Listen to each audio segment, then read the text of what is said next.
이번 시간에는 반어법 공부할게요. 반어법은요, 표면적 의미와 이면적 의미가 다른 거예요. 예를 통해서 알아볼게요. 현신건의 운수 좋은 날이라는 제목을 볼게요. 이 표면적으로는요, 운수 좋은 날 플러스예요. 하지만은 이 소설 읽어보면은요, 얘의 실제적, 이면적 의미는 아내가 죽은 날로 나쁜 날이에요. 표면과 이면이 다르니까 바로 반어법이에요. 그 다음 또 예를 들어보면 난쟁이가 쏘아올린 작은 공이라는 소설에 행복동이라는 동네 이름이 있습니다. 분명히 표면으로는 행복으로 플러스죠. 하지만은 소설을 읽어보면은 얘의 실제 이면은 소외되고 가난한 동네예요. 별로 행복하지 않은 동네예요. 그래서 표면과 이면이 다르니까 반어법. 다음 또 예를 들어보면 김소래 진달래꽃 죽어도 아니 눈물 흘리우리다 이런 표현이 있는데요. 표면은 분명히 안 울겠다 이렇게 하지만 실제 그 이면은요, 속으로는 눈물을 주룩주룩 계속 흘리고 있는 거예요. 표면과 이면이 다르니까 반어법. 다음 황동규 즐거운 편지라는 시 보면은 내가 그대를 생각하면 사소한 일일 것이다. 그 사소함으로 그대를 불러보리라 이런 문장이 있어요. 분명히 표면은요, 내 사랑은 사소한 일이다. 사소하다고 얘기했어요. 하지만요, 이 시는 어떤 시냐면은 영원한 사랑을 다짐하는 시예요. 이면, 실제의 의미는, 이 표현의 실제는 그대를 사랑하는 것은 소중하고 중요한 일이다. 이런 뜻이에요. 표면과 이면이 다르니까 반어법이에요. 그 다음 김소월의 먼 후일 이런 표현이 있어요. 먼 훗날 당신이 찾으시면 그때 내 말이 잊었노라. 표면은 분명히 당신을 잊었다 이렇게 얘기하고 있어요. 하지만 이면 실제는요, 잊지 못한 거예요. 그래서 이렇게 표면과 이면이 다른 것을 바로 반어법이라고 합니다. 이제 반어법 있고 역설법 있잖아요. 구분하는 법은 간단해요.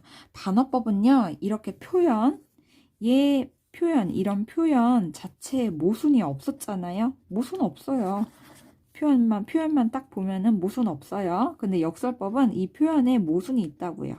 그래서 두 가지 구분하는 거 쉽죠? 그래서 반어법을 더 공부해 볼게요.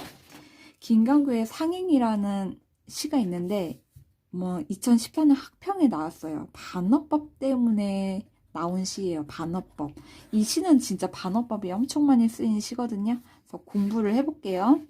이 시의 배경은요, 1970년대예요. 그래서 비판하는 게 있어요. 세 가지 비판합니다. 세 가지 비판. 하나, 근대화 비판하고요.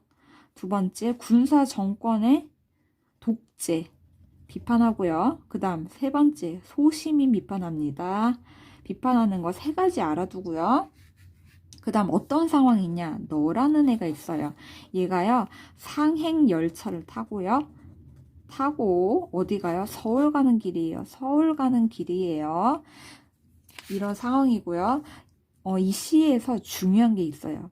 다오, 뭐뭐해, 다오 이렇게 끝나요. 문장이. 이때는 무조건 반어법이에요. 무조건 반어법. 그래서 표면과 이면이 다릅니다. 그래서 이것 때문에 시험 문제로 나왔던 시예요. 시 볼게요. 분석해 볼게요. 가을 연기 자욱한 저녁 들판으로 가을 계절적 배경, 저녁, 시간적 배경 나왔어요. 상행열차를 타고 평택을 지나갈 때 너가 상행열차를 타고 서울로 간다. 흔들리는 차창에서 너는 이 시의 형식이 뭐냐면요. 화자 나가요. 화자 나가 너에게 말하는 형식이에요. 말하는 형식. 너한테 말하는 형식. 다음 문득 낯선 얼굴을 발견할지도 모른다. 너는 문득 낯선 얼굴을 발견할 거야. 낯선 얼굴, 반성적 자아, 성찰적 자아예요. 그러니까 무슨 말이냐면 너는 문득 뭘 보고서 반성할지도 모른다. 성찰할지도 모른다. 그것이 너의 모습이라고 생각지 말아다오. 다오 나왔어요. 무조건 반어법이라고 했어요. 이 시에서. 표면은 생각하지 말아라. 하지만 그 이면 실제는요. 이면 실제는 생각해 다오. 이 말이 하고 싶은 거예요. 생각해 다오. 무엇을 생각해? 반성적 자아, 성찰적 자아가 너의 모습이라고 생각해 다오. 이 말이 하고 싶은 거예요. 읽어볼게요. 또 오징어를 씹으면 화투판을 버리는 낯익은 얼굴들이 네 곁에 있지 않느냐. 오징어 씹으면서 화투판 버리는 낯익은 얼굴들 소시민이에요. 소시민도 비판한다고 했잖아요. 이런 소시민들이 네 곁에 있지 않느냐. 황혼 속에 고함치는 원색의 지붕들 근대화예요. 근대화. 근데 근대화인데 황혼 속에 고함을 친대요. 조화를 이루지 못해요. 주변과 조화를 이루지 못한다. 그 다음 잠자리처럼 파들거리는 TV 안테나들 얘도 역시 근대화예요. 흥미는 주간지를 보면 주간지도 역시 근대화예요. 근데 흥미가 있다네요. 근대화 성격 흥미 있고 쾌락 이런 걸 추구하죠. 이런 것들을 보면서 고개를 끄덕여 다오. 다오 나왔어요. 반어법. 그래서 표면은 고개를 끄덕여 다오지만 그 이면 실제는 고개를 저어라, 부정해라 이런 뜻이에요. 그래서 이런 것들에 고개를 저어라, 부정해라 이런 뜻이죠.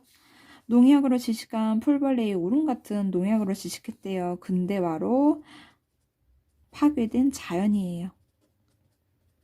그 다음 심야방송이 잠든 뒤에 전파소리 같은 듣기 힘든 소리에 귀 기울이지 말아다오. 듣기 힘든 소리 어떤 소리겠어요? 현실, 문제소리.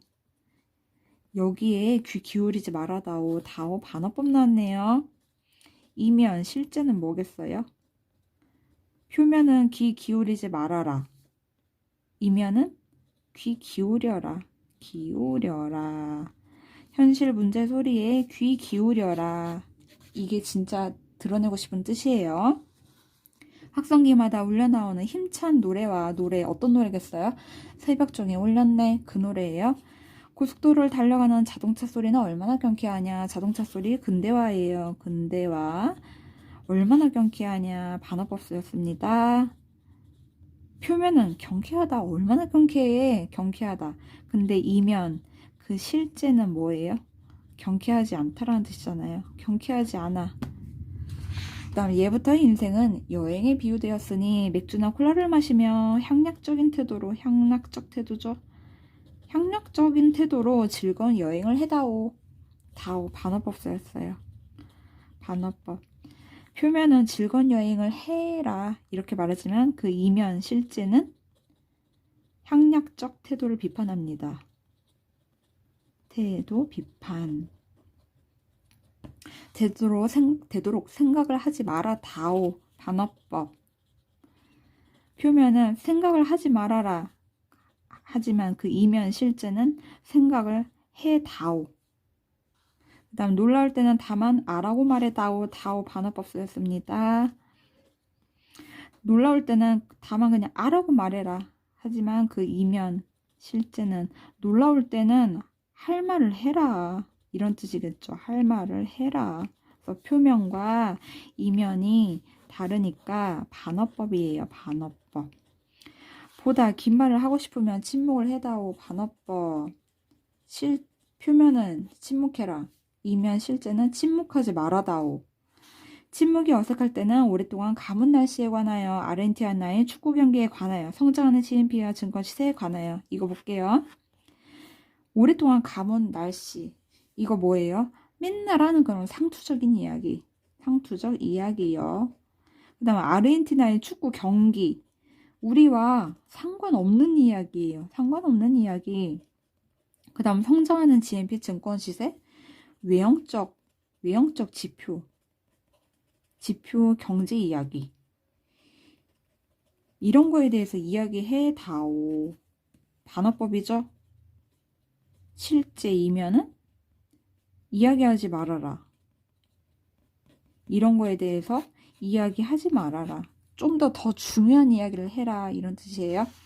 너를 위하여 그리고 나를 위하여 너와 나는 모두 서시민이다.